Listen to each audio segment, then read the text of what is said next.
It's confession time. This month has not been the best month. Distraction, boredom, and just a bit spendy. Let's talk about August no spend month, which is very spendy.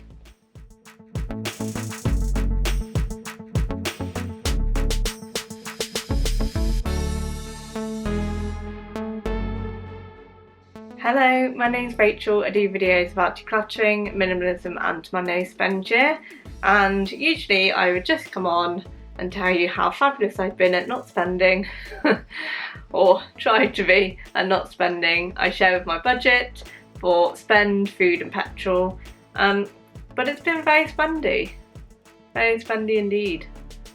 I think this summer holidays has got me bored, and I've just kind of filled time by buying. I think we're all guilty of doing that at some point, but it's just one of those months that's kind of caught up on me, and yeah, not the best month as far as spending is concerned. I track my petrol, I track my food budget, and I track my individual spend, and usually I am reasonably good at sticking to budget. For spend, I give myself 100, and that is just for like going out and socialising. And yes, we went away at the beginning of, well, the very end of July, so it's kind of in the beginning of August pay packet, which has meant that we have been away, we have done stuff, and I did treat us to stuff when we were there. But other than that, we haven't done an awful lot. We've done lots of relatively cheap days out, but we've just had to buy stuff. I think I mentioned it last month where I had to buy more clothes for my son, which is fine, he's growing and that's absolutely what I've needed to do, but obviously that's a lot of the spend that has happened this month is buying him clothes again, but he needs it and that's fine. So specifically, I've bought him new walking shoes and waterproof trousers, like walking trousers, and a decent winter coat, because obviously all his other stuff had got too small and he needs them because he's doing his Duke of Edinburgh, so he needs to be able to do an expedition. And we do go on Dartmoor quite a lot, and he'll go on Dartmoor with his grandparents as well, so we will definitely get our money's worth. But we had to buy, we tried on all the walking boots, and the ones that fit were obviously the most expensive in the store, of course. So that's what we ended up buying because it was difficult to find ones that fit. So we spent quite a lot on walking stuff, over £200, about 220. And then I've also had to buy a school uniform, but I didn't even have to buy everything. I didn't need shoes, I didn't need trousers for him, didn't need a tie, but the PE kit is expensive and that needed to be bought because they have to be logoed, and he needed a new blazer and new shirt. So it has cost a lot.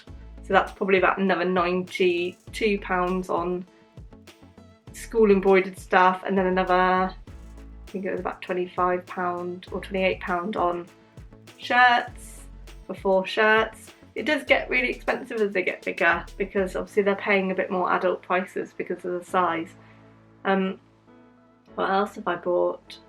I bought stuff for home, so I bought some I bought containers to put salads in so that I could eat better and store them in the fridge, but I'd bought like tall glass ones that I'd seen, and it just wasn't so practical, and it wouldn't be practical for taking to work.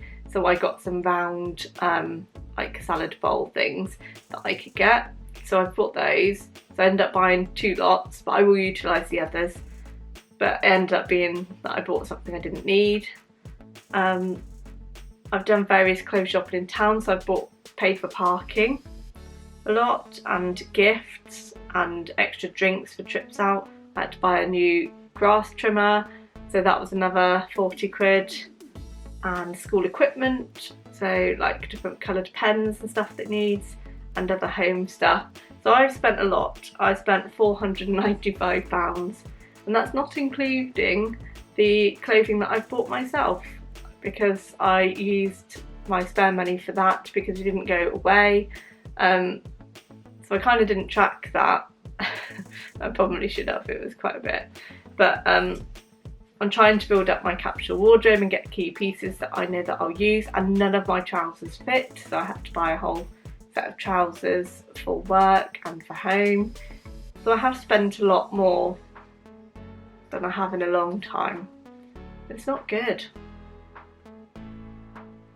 But the one thing I can say is that they are really lovely items. Like, I can see where I've spent my money, which often doesn't happen when you buy stuff. You're like, oh, what did I spend all that money on?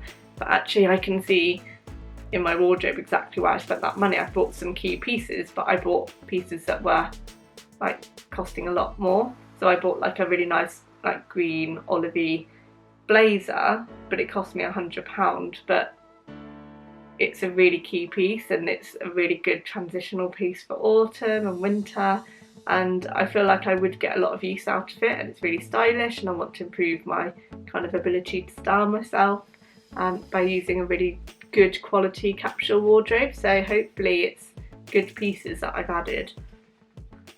So yeah, that's a separate budget. Let me know if you want me to include that in future. Probably more than I think. Haven't added that.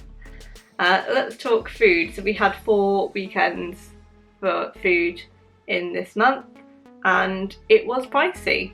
Normally I spend, what do I say? It's meant to be about 300 for 4 weeks-ish, like 280, 300. But I spent way over.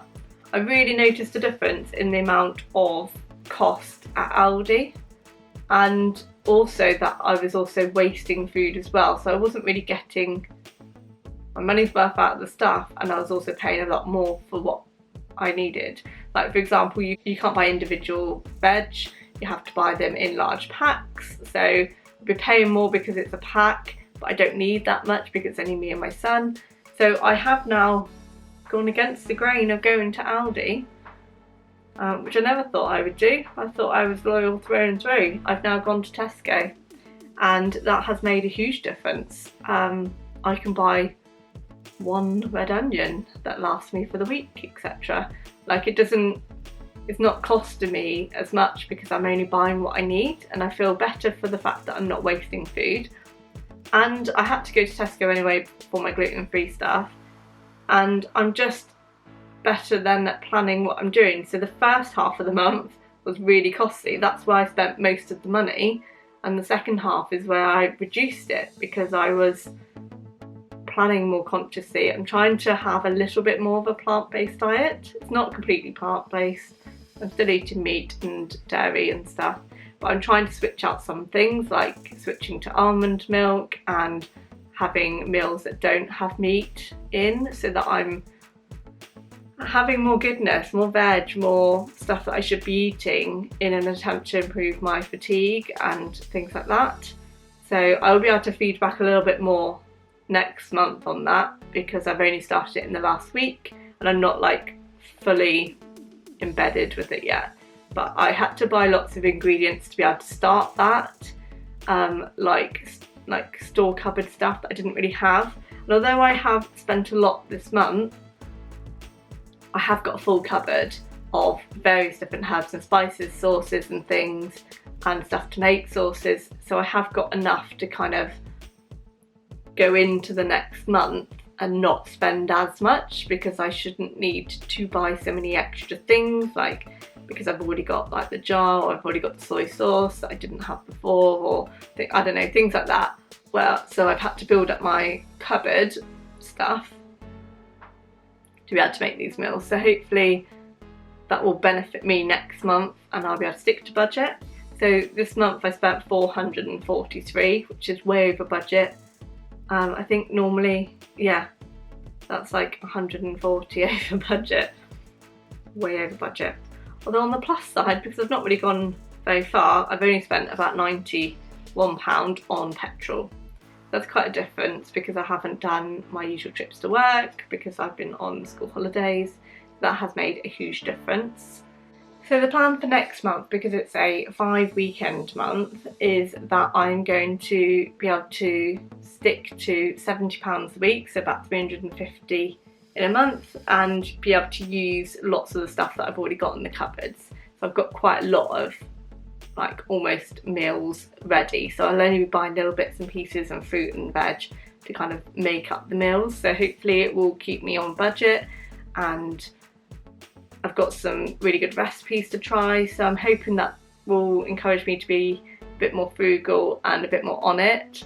I need to make sure that I have good lunches for when I'm back at work, because it's going to be busy, I'm going to be hungry, so I need decent quality meals for lunch, and I just need to be better organised. That is the plan. So yeah, I need to allocate for that in the budget for next month. And as far as spend is concerned, I don't have anything in particular, no events that I need to pay for or anything like that. So in theory I should be able to stick to budget. I think I'll probably just do a few like home things that need sorting. That will probably be about it. So already in this next month I have bought some like protein powder that is meant to be good for hormone balance. And what else did I buy? Oh, I guess the shirts I bought in this month's budget. But yeah, not much to buy, not much to do. It's going to be a pretty much a settle back into school month, so it will be busy, but it will be a good opportunity for me to kind of get back on track and to not spend. Wish me luck. I shall be back for more videos on decluttering, minimalism and my no spend year. Let me know how you're getting on. Anybody else feeling the same as me, like they were in a bit of a rut, that they've just been spendy, that they have just maybe spent out of boredom? Let me know. Tell me I'm not alone. Leave a comment below, and I shall be back soon. Take care. Bye.